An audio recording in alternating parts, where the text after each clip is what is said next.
Great, Paula. Looking ahead to the London Marathon, what are your first thoughts when somebody says, "What is it like to run the London Marathon?" and the feeling that you get from that?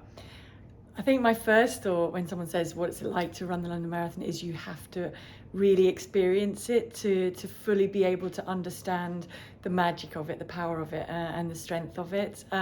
It really is a little bit overwhelming, but hugely exciting and inspirational to be a part of it. Even just standing on the side of the road, cheering someone else on is a great way to experience it to begin with. But then when you're actually in that carnival, and it is like a huge street carnival from beginning to end, you can't fail, I think, to get the best out of yourself and to be inspired to get through that day. So yeah, you've got to do it to believe it. And of course, 20 years on, can you kind of believe it? Kind of the 2:15:25. I mean, I look in the mirror and I can see that maybe 20 years have gone since then, but on the other hand, those memories are still so fresh. So I know it's 20 years, but it doesn't feel like it. And I can still remember tangibly all of those memories that I really kind of tried to make a point of stockpiling over the last couple of miles, and as a distraction technique as well, to try and keep running as quickly as I could and get as much out of myself. I was reminding myself at the same time, just take these memories in, because it is something special to remember. And of course, athletics it evolves over time. What do you make of the elite fields this year? I mean, the women's field is crazy.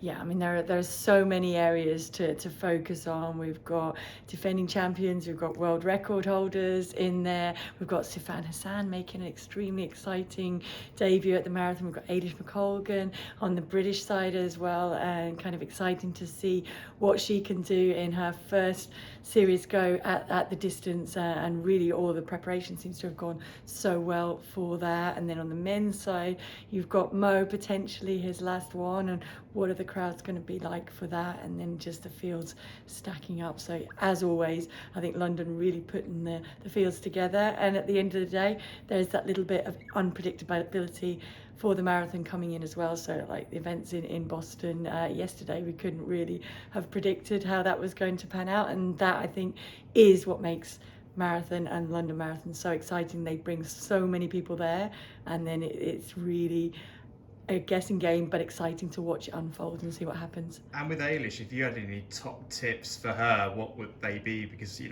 when you did your first ever London Marathon as well, how do you kind of view what Eilish potentially could do as well? Because you know more than anyone else, past 30 kilometers, you can't really train for that. You just got to figure out doing it actually on the race day.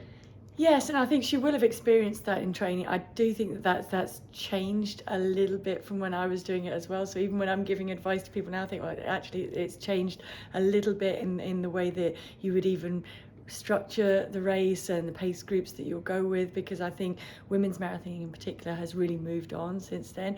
But still, I think that old advice that I was given from my first one, I think the marathon it's something really special, and you have to respect it but not be afraid of it. And I think that's kind of the way that Eilish races anyway. But I think it really holds true for the marathon. Just go in, enjoy it, tap into all of that atmosphere, remember all of the work and all the training and preparation that you've put in to get to that point, and go out and have fun and enjoy it.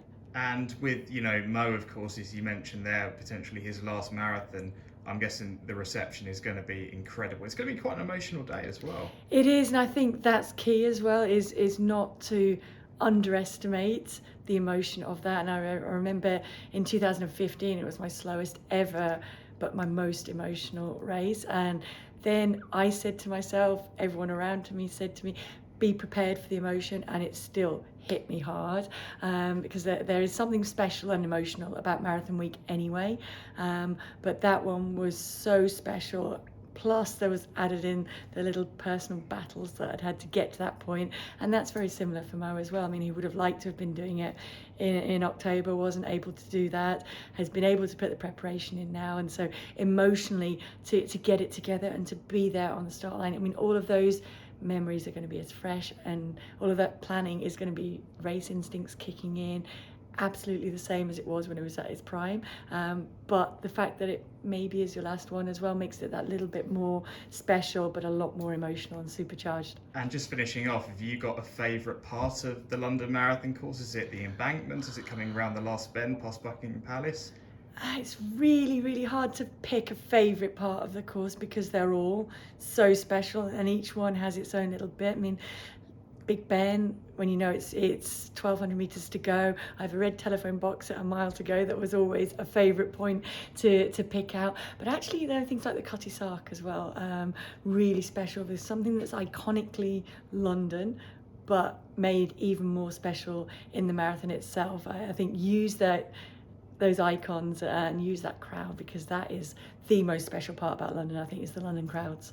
And lastly from me, for all the tens of thousands of runners on the course, what's your if you had to have a one top tip, I know putting you on the spot here, what would it be?